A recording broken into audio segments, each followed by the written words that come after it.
Abdillah wa ala alihi wa sahbihi wa mawalah amma ba'du. Hadirin dan hadirat sekalian, jamaah salat zuhur Masjid Jami' Baitul Abdi yang dirahmati Allah Subhanahu wa taala. Puji syukur kita panjatkan kehadirat Allah. Alhamdulillah kita masih diberikan nikmat sehat wal afiat. Di waktu yang singkat ini saya ingin berbicara terkait satu kurban. Bapak Ibu sekalian, kurban dari sisi hukum. Pertama, apa itu definisi kurban? Kurban dalam konteks pertama secara lughatan, secara bahasa, kurban itu adalah sesuatu yang disembelih di hari raya Idul Adha, itu namanya kurban. Secara bahasa, apapun, ayam, bebek, entok, burung, secara bahasa itu namanya kurban. Istilahan, secara istilah syar'an, apa itu namanya kurban? Kurban itu dhabhu hayawanin makhsusin, satu, biniyatil qarabah. Yang ketiga, fi waktin makhsusin, hayawanin makhsusin, hewan yang sudah ditentukan, onta, sapi, kambing. Biniyatil qarabah, niatnya kurban. Yang ketiga, fi waktin makhsusin, di tanggal 10 Zulhijjah, 11, 12, 13. Ya, nah ini namanya kurban. Saya kasih contoh gini. Kalau ada orang motong kambing, hewannya benar. Harinya tanggal 10 Zulhijjah, besok hari Jumat. Benar. Tapi niatnya akikah, ini bukan kurban namanya. Kambingnya benar, waktunya benar, niatnya akikah. Atau saya balik, ada orang yang motong kambing, niatnya kurban, tapi dipotong besok Kamis, bukan kurban. Kenapa? Kambingnya benar, niatnya benar, waktunya belum masuk, besok Jumat, bukan hari ini Kamis atau besok Kamis. Ya, nah ini namanya kurban. Nah, kemudian kurban dari sisi hukum. Ada 4 hukum kurban. Satu, kata mazhab Imam Abu Hanifah, kurban hukumnya wajib. Kurban hukumnya wajib. Bagi siapa? Bagi yang mampu. Ukuran orang mampu bagaimana? Menurut mazhab Hanafi, orang yang mampu itu adalah orang yang memiliki harta sebesar nisab. Taruh dah ukuran nisab 80 gram, taruh 1 gram 1 juta, 80 juta. Kalau ada orang yang punya harta 80 juta, kalau ada orang yang mempunyai uang 80 juta, wajib menurut mazhab Hanafi berkurban. Yang punya mobil wajib ngurban itu. Yang punya motor 4 wajib ngurban itu. Yang punya kontrakan wajib ngurban itu. Kalau menurut madhab Hanafi. Jadi nanti ini saya memberikan penjelasan supaya nanti bisa ada pilihan, gitu ya. Kalau misalnya yang bilang, oh kurban itu wajib, ini berarti pandangannya mazhab Imam Abu Hanifah. Ya. Nah ini kalau di kita kena hukum wajib, kalau kiri kita nih kena hukum wajib, kira-kira banyakan yang, kalau wajib nih, kira-kira nih banyakan yang dosa apa banyakan yang dapat pahala? Kalau kurban hukumnya wajib, kira-kira nih banyakan yang dosa, banyakan yang enggak? Yang di sini aja, nggak usah yang di luar. Itu kalau kita pikir hukum wajib. Yang kedua, kata mazhab Maliki, hukum kurban itu adalah sunnah muakkadah, sunnah yang mendekati wajib. Bagi siapa? Bagi orang yang mampu membeli hewan kurban. Kata mazhab Maliki, walau istata'a ayyastadina istadana. Kalau dia bisa ngutang, boleh ngutang, tapi dengan syarat balikin. Jadi kalau ngutang motor nggak bayar, bisa ditarik motor. Nah tuh hutang kurban, mau ditarik kambing udah dipotong. Jadi kalau misalnya dia sanggup membeli hewan kurban, sunnah muakkadah untuk kurban, kata mazhab Maliki. Yang ketiga, kata mazhab Imam Syafi'i, namanya sunnatu ain. Mazhab Imam Syafi'i ada 2 hukum. Satu, sunnatu ain. Sunnah ain itu apa? Minimal seumur hidup pernah ngurban. Nah ini jangan panjang-panjang, ntar pakai ini semua nggak ada yang ngurban. Ya. Yang keempat, menurut mazhab Imam Syafi'i adalah sunnatun kifayah, sunnah kifayah. Apa itu? In ta'addada ahlul baiti. Kalau di rumah ini banyak orang, ada suami, ada istri, ada anak-anak 3. Fa idza fa'ala wahidun minhum, kalau ada salah satu dari mereka yang mengerjakan, kafa anil jami', cukup buat semua. Misalnya Pak, anak-anak kita sudah pada kerja, kemudian ngumpulin duit, dapatlah satu urunan sapi, misalnya 4 juta, misalnya. Itu kafa anil jami', cukup buat semua. Nanti niatnya gimana? Niatnya seperti saya nih, niatnya Haji Anas dan keluarga. Gitu, ya. Itu boleh, kata mazhab Imam Syafi'i. Jadi hukumnya ada 4, wajib, sunnah mu'akkadah, sunnah ain, dan sunnah kifayah. Ini dari sisi hukum. Jamnya kelihatan nggak nih? Saya nggak lihat jam karena waktunya nih, saya cepat-cepat. Nah, kemudian dari sisi hukum, kemudian dari sisi hewan, afdalul adhahi, yang lebih utama hewan kurban apaan? Satu, kata mazhab Maliki, hewan kurban yang paling utama kata mazhab Maliki dan Hanafi adalah satu, ad-dha'nu, kambing domba. Yang kedua, al-baqaru, sapi. Yang ketiga, onta.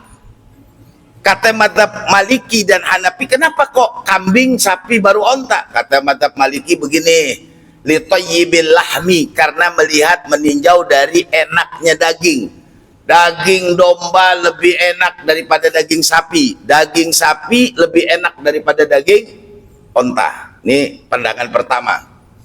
Pandangan kedua, kata mazhab Imam Syafi'i dan Hambali, hewan kurban yang utama apa? Kata mazhab Syafi'i dan Hambali, hewan kurban yang utama 1, onta, 2, sapi, 3, kambing domba, yang keempat, kambing biasa. Kenapa kok mazhab Imam Syafi'i berpendapat demikian? Kata mazhab Imam Syafi'i, likasratil lahmi, meninjau dari banyak dagingnya. Daging onta lebih banyak dibandingkan daging sapi.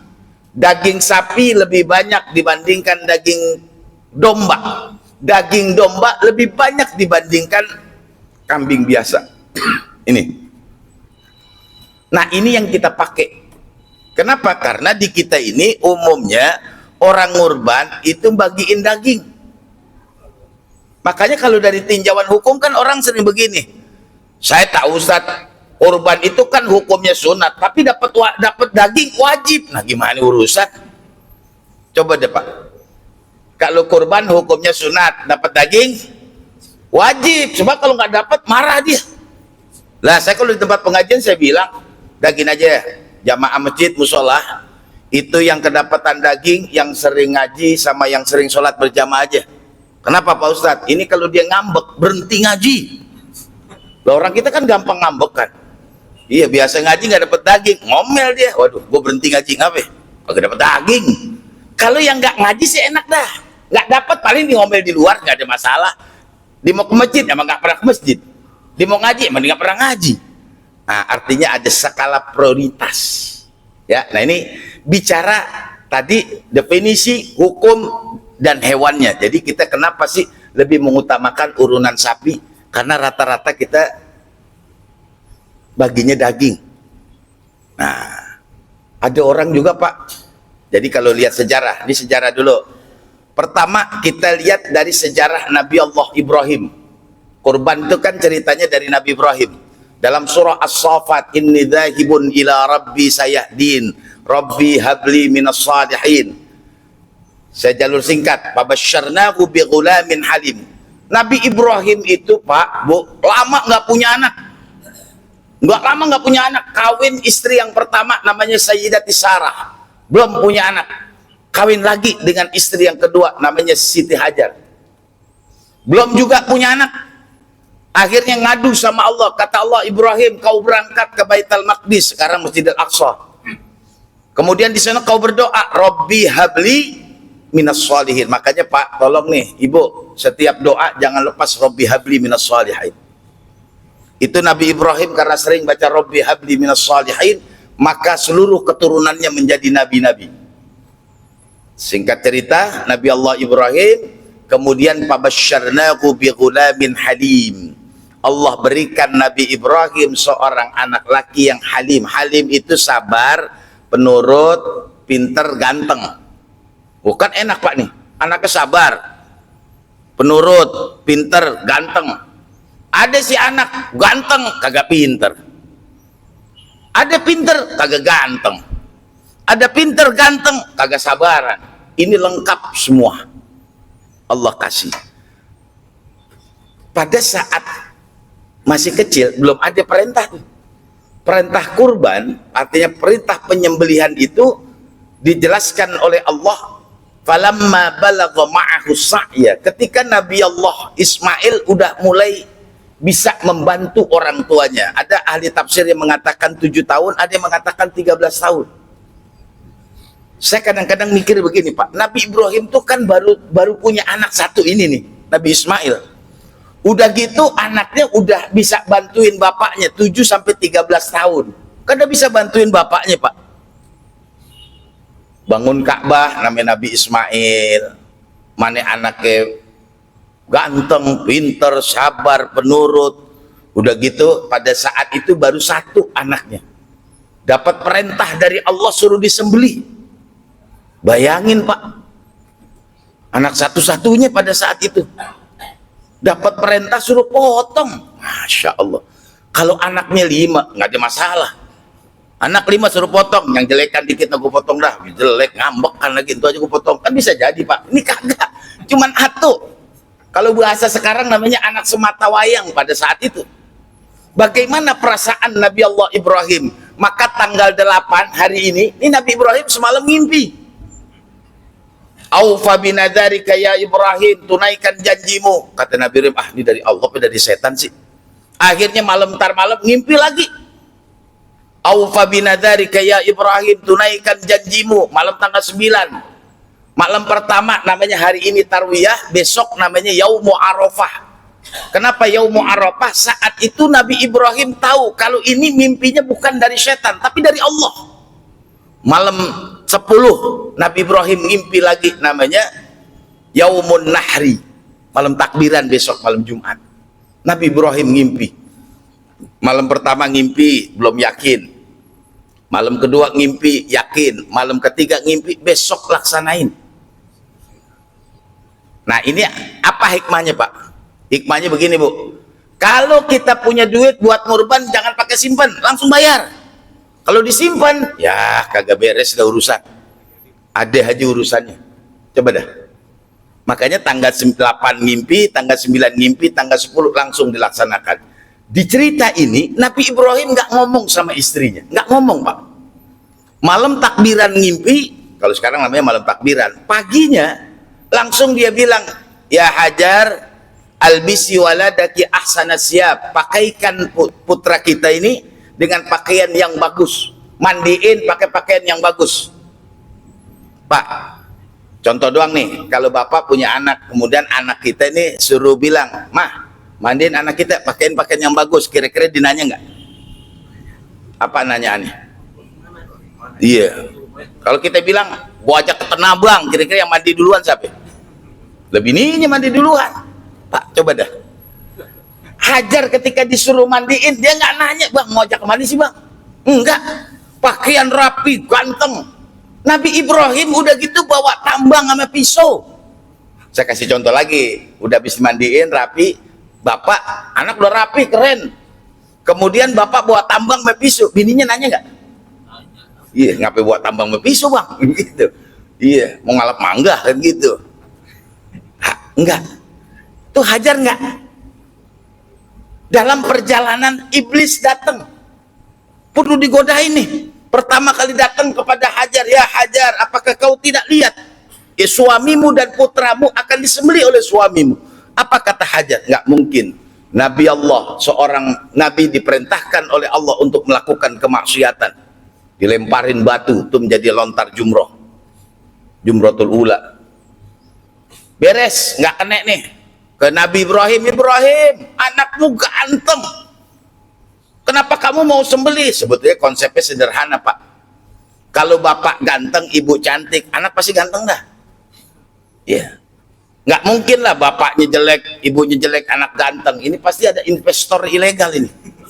Iya, nggak mungkin kan gitu. Akhirnya Nabi Ibrahim bilang, enggak, ini perintah Allah. Jangankan putraku, aku pun siap kalau ini perintah Allah. Lemparin lagi batu menjadi Jumratul Wusta.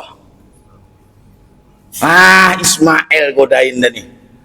Kata setan, Ismail, inna katal abwa taprah wa ma'abika hablun wasikinun. Kalau bahasa gampangnya gini, Ismail, ente mau dipotong, abaknya bawa tambang sama pisau. Dulu kan kita anak kecil kita godain begitu. Belum sunat ya, gue sunatin lu. Kan gitu, zaman dulu nih. Kalau sekarang kagak, anak sekarang digodain ngelawan. Zaman dulu kagak, Pak.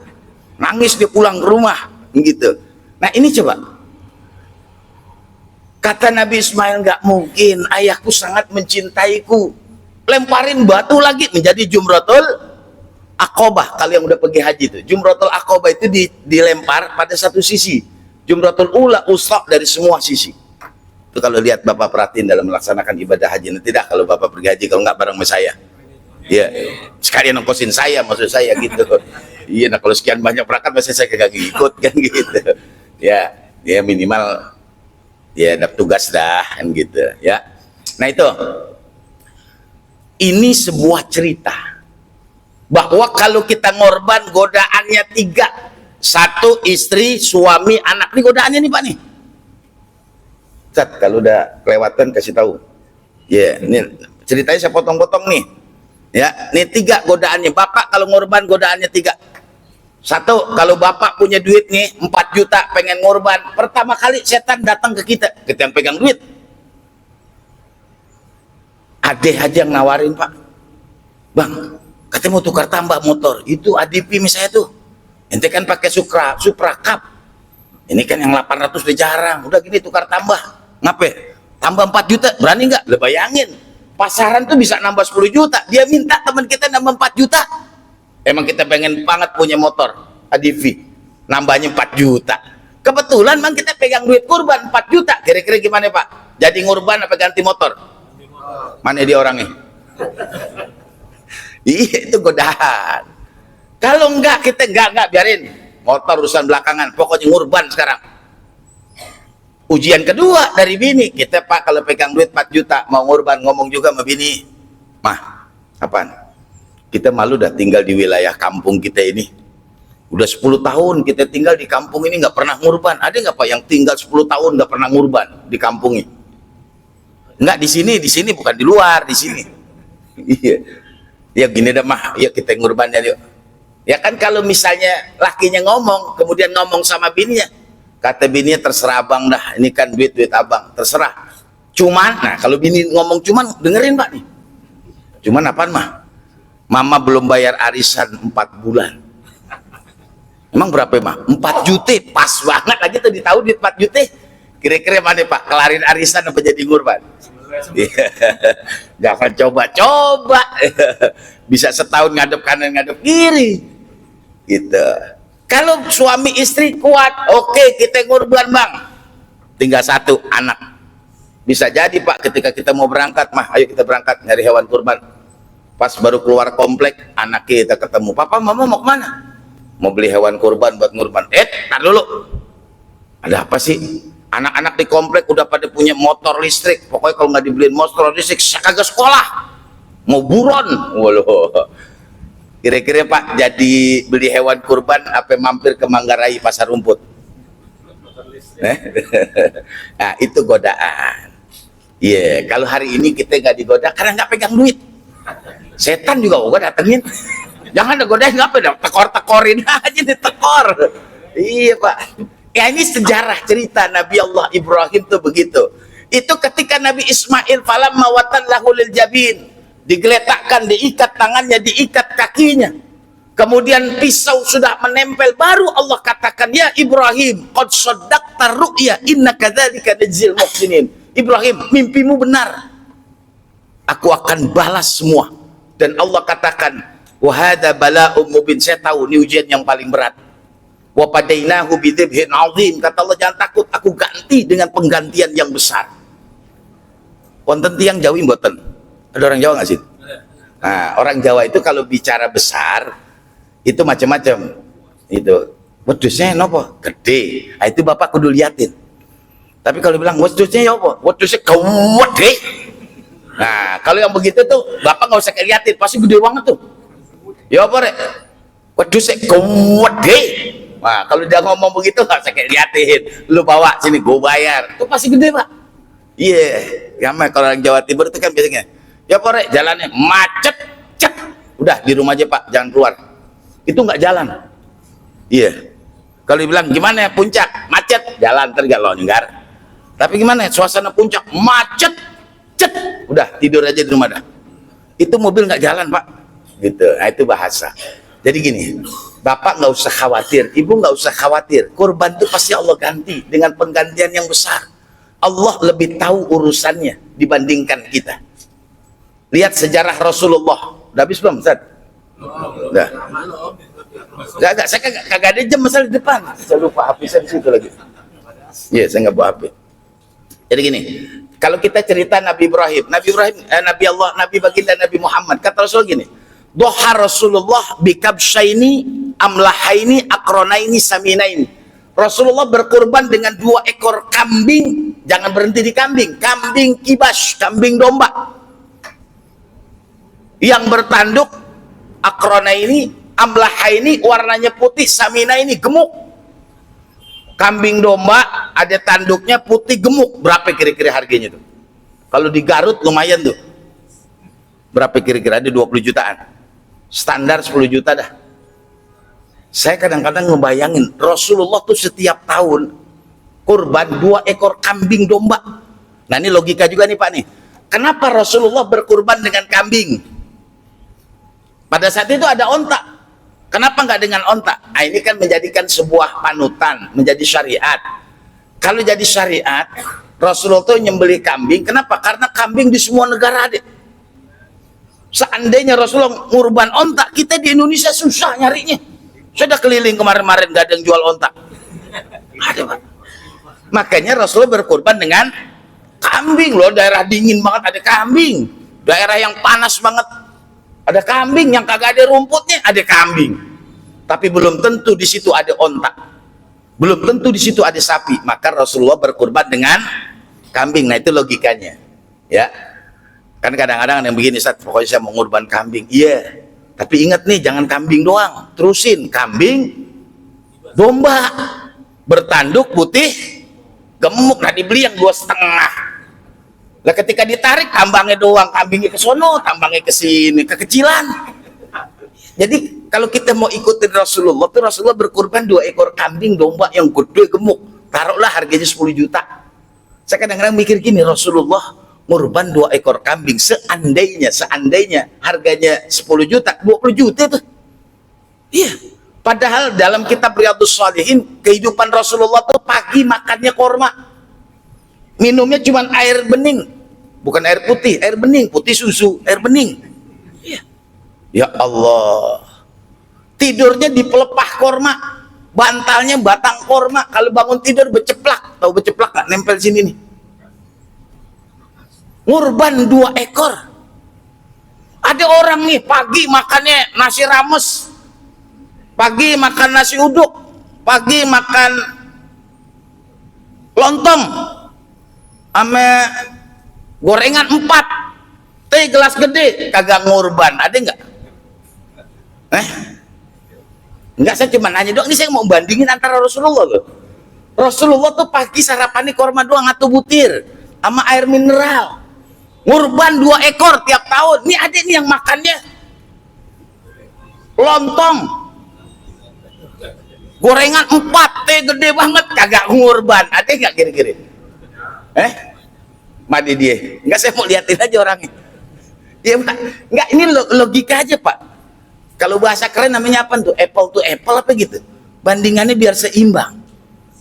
Ya, Rasulullah tuh begitu Pak. Kadang-kadang makan apa namanya tuh roti, itu rotinya yang murag. Saya bahasa Betawi, saya kebetulan orang Betawi, murag. Murag itu kalau kita makan roti dicelupin di air, pas kita angkat rotinya nggak ada, ngelem di air semua. Saya kadang-kadang mikir, ya Allah, saya malu sama Rasulullah. Rasulullah tuh ngurban 2 ekor kambing. Masa saya gaji ada, Iya, kagak ngurban. Herannya nggak ada yang malu gitu. Kalau saya cerita ini, saya lihat hadis, saya malu dah, ya Allah. Dari dah minimal satu-satu dah saya beli gitu Pak. Ini saya biar bangkitin Bapak haji yang belum ngurban, mumpung masih hari Kamis. Iya. Nah, habis pulang dari kantor ke pasar dah, besok kan ya Jumat motong dah. Iya, biarin dah kecil-kecil dah, asal ngurban. Namanya orang masih belajar. Kalau belajar kan dari yang kecil. Kalau udah kagak belajar yang gede Pak. Saya kalau lihat orang beli sapi gede-gede, saya iri Pak tuh. Masya Allah, dia bisa beli sapi gede banget. Loh, saya dari dulu nggak bisa-bisa. Heran gitu. Kadang-kadang iri juga gitu Pak. Makanya saya minta, ya Allah, saya pengen Mak bisa beli sapi yang 1 ton gitu Pak. Wah, kan cakep Pak gitu. Ya masuk TV tuh ntar. Iya. Lainnya kita kalau kambing kekecilan juga masuk TV biar orang ketawain. Kagak, maksud saya Pak, jangan kagak ngurban. Ya, jangan kagak ngurban. Nanti kalau tidak ngurban, Allah uji juga 3, istrinya, anaknya, suaminya. Nanti lihatin aja Bapak, orang yang diberikan oleh kita kan begini. Rasulullah tuh tidur di pelepah korma, bantalnya batang korma. Kita kan tidurnya di spring bed, kamarnya pakai AC.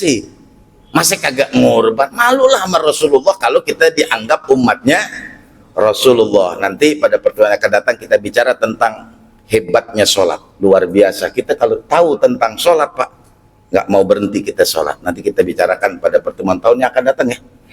Oh gitu. Kagak, bulan Juli itu udah tahun baru, maksud saya begitu.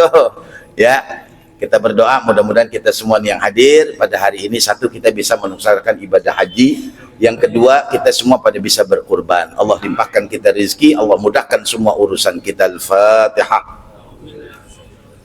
Alhamdulillahirabbil alamin arrahmanir rahim maliki yaumiddin. Iyyaka na'budu wa iyyaka nasta'in ihdinas shiratal mustaqim shiratal ladzina an'amta 'alaihim ghairil maghdubi 'alaihim waladdallin. Amin. ربنا تقبل منا إنك أنت السميع العليم وتب علينا إنك أنت التواب الرحيم اللهم اجعلهم حجا مبرورا وذنبا مغفورا وسعيا مشكورا وعملا صالحا مقبولا وتجارة لن تبور يا عالم ما في الصدور أخرجهم من الظلمات إلى النور ربنا آتنا في الدنيا حسنة في الآخرة حسنة وقنا عذاب النار وأدخلنا الجنة مع الأبرار يا عزيز يا غفار يا رب العالمين وصلى الله على سيدنا محمد وعلى آله وصحبه وسلم والحمد لله رب العالمين والسلام عليكم ورحمة الله وبركاته.